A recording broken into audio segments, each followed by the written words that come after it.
Class 10 chapter 3 exercise 3.1 question 5 statement sum है, इसलिए मैं सोच रहा हूं कि अब आज कल और परसों 3 दिन में 3 ही दिन आऊंगा पढ़ाने, फिर उसके बाद 10 दिन नहीं आऊंगा।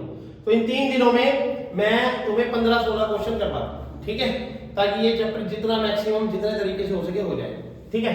तो यहाँ पर जो स्टेटमेंट है, देखो हमने half the perimeter of A rectangular garden. अब देखो हमने रेक्टेंगुलर गार्डन शब्द किस चैप्टर में सीखा था? 9th क्लास में किस चैप्टर में सीखा था? सरफेस एरिया एंड वॉल्यूम में। 8th क्लास में किसमें सीखा? पेरीमीटर एंड एरिया में। 7th में भी था रेक्टेंगल में, मतलब स्क्वायर एंड रेक्टेंगल में।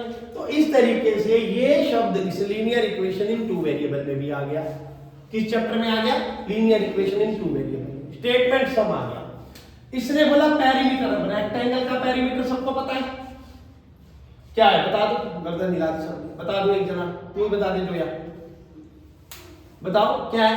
बोलना है, मुंह से बोलना, खड़े नहीं होना, जल्दी बोलो फटाफट। नहीं पता, देखा गर्दन हिला दी, हाँ पता है। पेरीमीटर आज देख लेना, रेक्टेंगुलर की गार्डन की भी वीडियो देख लेना, बना रखी है, लिखा हुआ है सब कुछ। पेरीमीटर ऑफ रेक्टेंगुलर गार्डन में है 2 bracket start L plus B bracket close, ठीक है। तो हाफ, अब उसका half, perimeter of rectangular garden और उसका half, whose length is 4 metre more than its width। तो इस लाइन से whose length is 4 metre more than its width, इस लाइन से हम किसको x मानेंगे?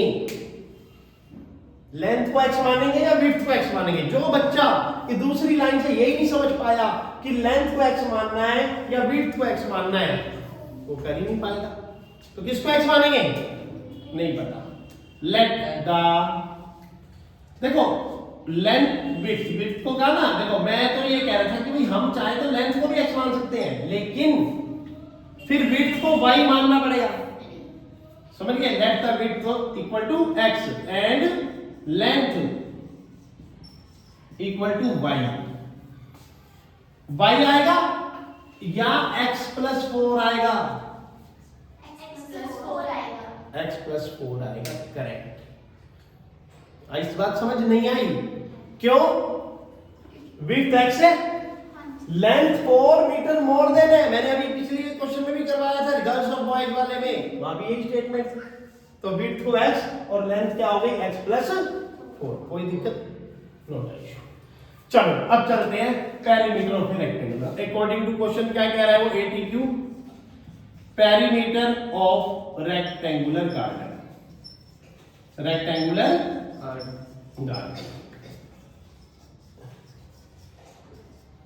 क्या होता है भाई? इक्वल टू इज कितना है? हाँ, यहां पर ये भी समझना जरूरी है कि 36 है तो क्या?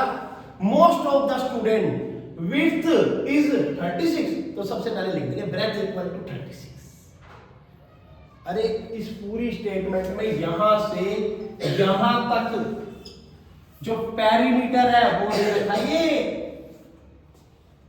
और बच्चे यार ध्यान नहीं देते और विड्थ को ही 36 लिख देते हैं। हमने तो फिर भी x मान लिया ना, क्योंकि विड्थ, उसने बोला विड्थ का लेंथ जो है 4 मीटर मोर है और जो पेरीमीटर है वो 36 है। अब फॉर्मूला लगाइए, 2 bracket start L plus B equal to, but इसने ये बोला हाफ, क्या बोला? Half of the perimeter, half, तो मल्टीप्लाई जो उसने बोला हाफ, ठीक है। अब हाफ बोला है तो ये पूछे टू कट, L की जगह क्या लिखोगे?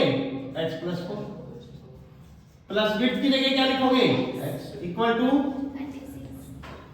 x plus x 2x plus 4 equal to 4 उधर जाके 2x equal to 2x equal to x equal to क्या?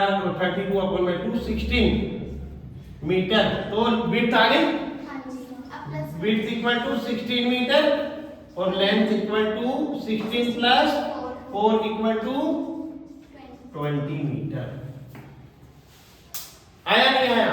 बट लास्ट वही है कि अगर आप आपको इस स्टेटमेंट में ना तो रेक्टेंगुलर गार्डन कैसा होता है ये पता है, ना ये पता है पेरीमीटर का फार्मूला क्या होता है ये पता है, ना आपको हाफ पता है हाफ क्या होता है ये भी पता। और दूसरी बात, length is 4 metre more than its width, तो विड्थ को x मानना है, लेंथ को x मानना है, किसको मानना है ये नहीं पता है।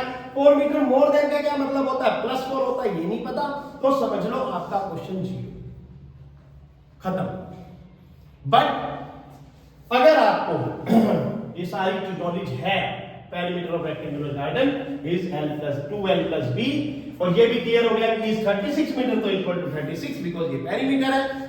विड्थ को आपने x ले लिया, लेंथ x+4 हो गई, तो x+4 x equal to 36, half था हाफ लगा दिया, पेरीमीटर क्या था हाफ था, हाफ ऑफ द पेरीमीटर, तो half of the perimeter, half perimeter means half into 2l+b, 2 को cancel, l+b equal to 36, then solution. Algebra यहां से शुरू होता है, ये अलजेब्रा है जो 8th में भी था, 6th में भी था, 7th में भी था। उससे पहले 10th में क्या नई चीज आई, 10th में तो ये स्टेटमेंट आई, स्टेटमेंट से इक्वेशन बनानी आई, इक्वेशन के बाद अलजेब्रा शुरू हो गया जो फिर 6th में था।